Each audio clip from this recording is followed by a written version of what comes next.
KUGAN CASSIUS here with Irani Nelson. You know what? You are actually the most famous person in boxing now. Now I see it now. I'm like, yo, we're gonna do an interview. And be like, no, Johnny, man, I'll be back in 5 minutes. You're like leaving people standing. I don't leave you standing. Every time. You're that into Matchroom. You used to be cleaning the cars in the car park. Now you're in their office, bagging everything. Jesus, life's changed for you. Johnny, can we just address something? What the fuck are you wearing? What do you mean? That's too small for you. What do you mean? You're busting out of that. I'm not. I started hot yoga. Trust me. Hot yoga, trust me. I nearly fainted inside the place. Really? And I thought, who's going to carry me out of this place? Hot yoga. It's the future. I know why you go there. I know why you go there. John, can you come this way? Because we're going to be in everyone's way. Johnny, thoughts on Gerald Miller? 3 failed tests. 3 different substances. Well, the substance found in one of the substances found in, you cannot get in your system unless it's injected into you. Let's get that right. And he's more or less, you look at what he's put on over the last 24 hours, basically saying, look, bad judgment, I did it wrong. Apparently, I'm hearing he's failed up to 3 times in the past. I know he's failed once when he was doing kickboxing. Bad call. You know what? He had the golden ticket. He had the chance to possibly change his life and the life of his family and friends around him. But he made a bad choice. Now this will affect him for the rest of his life. So even if he gets a little short time ban, even if he gets banned for a year and comes out boxing again, he's going to be the one that the shadow's going to be over him. You can make a mistake once, maybe twice. You know, but then you've got to think, man, the stuff that's in your system, there's no excuse for that.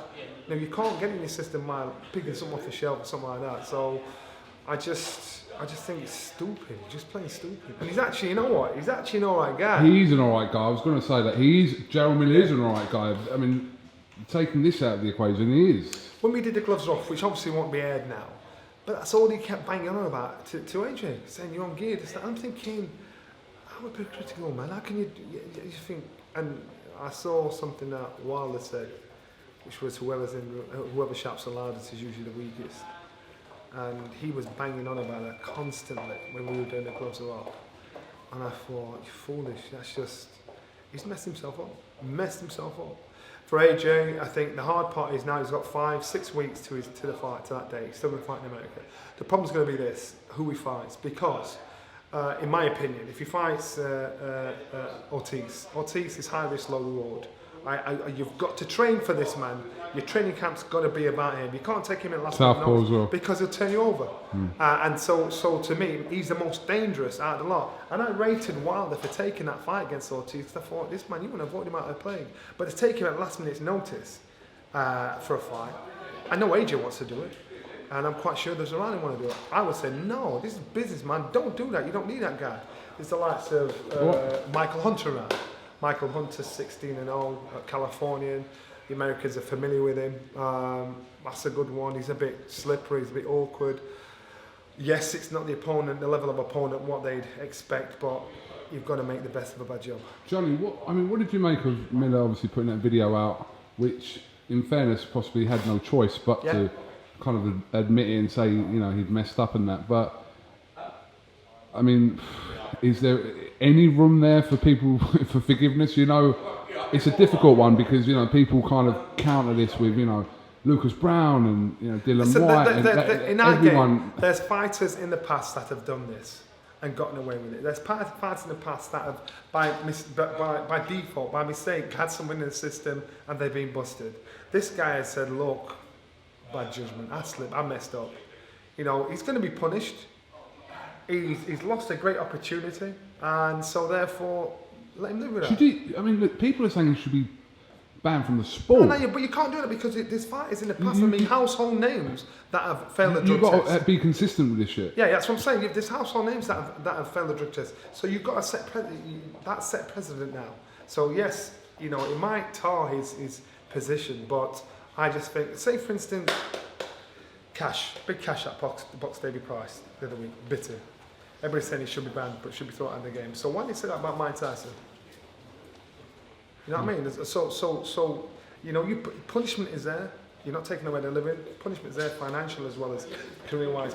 Punishment is there, and that's how you deal with it. You know, but and that the shame of that is going to be over the back all the way through.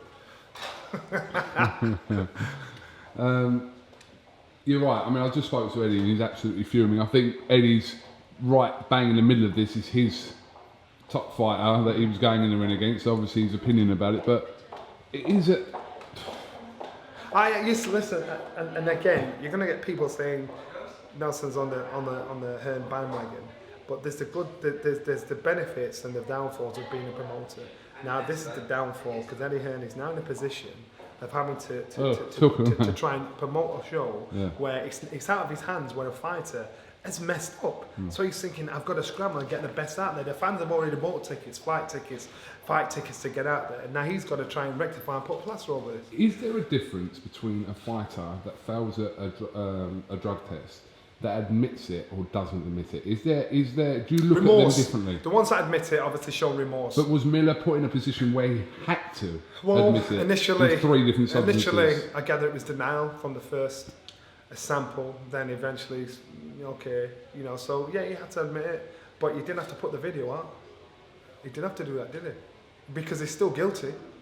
So he didn't have to put the video out. So, but do you view? What I'm saying is, but the problem is, do you view these fighters in the same way, or do you think, well, he admitted it, so? No, not at all. You see, my view on drugs cheats is this: it doesn't make you a better fighter. I booked 3 drug cheats, beat 2 of them, drew with 1 of them. It doesn't make you a better fighter. So you take your gear for whatever reason. It doesn't make you technically better. It doesn't make you throw a better jab. It doesn't make you throw better combinations. So my view on them is, all right, do your shit, but you won't be me because it's not going to give you knowledge. You know, it might help you to take a shot a bit better. Let's think about the fighters that haven't been caught, that have taken gear, that aren't winners. You know, it doesn't make you a better fighter. It's for that confidence. Johnny, Kellerman, Max Kellerman says it quite often. Paulie Malignaggi says it quite often. He says a lot of athletes at the high level are juicing. And get away with it. Do you believe that's the case? The thing is, I do believe that is the case, but I also believe that the deterrent, especially in boxing because it's so direct, if you're taking a substance where it's like the Miller situation where you've got to juke this stuff in your body, you know, to get that way forward, I think that's when you think, right, you can take criminal proceedings. Because what if Miller got in the ring and hit Adrian, knocked him out, killed him? God forbid if that happened. And this guy's on gear and he's found out he's on gear. And what I'm saying is that they now need to talk about legal action outside of boxing to say, if you take this, you are legally going to be prosecuted because you could kill somebody. That they could consider. But I'm assuming that's what would happen. If, listen, God forbid, touch wood, I'm going to touch wood, that we're never in a situation what we're talking about. But you're right, it can happen. But I'm assuming that if you were kind of on something at a time and what you said happened, then that would be kind of classed as that. Oh, hopefully so, but fighters have got to understand, you know, there's 2 ways you've got to look at it. You have a set precedent from now and say, if you take this level of substance where there's, without a shadow of a doubt, you're trying to cheat, you're out, see you're gone, got put done. You know, set precedent now. Get it done. Get it done. That's the only way you can deal with it. Just saw a moment there. Did you just see a moment there? I saw a moment there. We'll tell the camera. So we saw David Hay walk right and then both walk left. That was one. The other one was a handshake. There was a handshake. That's right. There was a handshake. You never know. George Groves is in the house as well. With Carl Froch. With Carl Froch. Those 2 were talking backstage. Marco Hook's here tonight. Is he? I was slapped that big face. Well, I don't even talk to him. Marco, come in. I'm joking, man. All right, Johnny, I know you've got to go and work, so appreciate your time and hoping for a good night tonight. Yeah. Oh, wait. Good luck to Amir Khan. It's a tall order. I think you give a good 45 minutes account of yourself. I still believe you are technically, hand speed, combination speed and everything. I've never seen anybody throw such. If you can stay concentrated for 45 minutes, you could pull it off.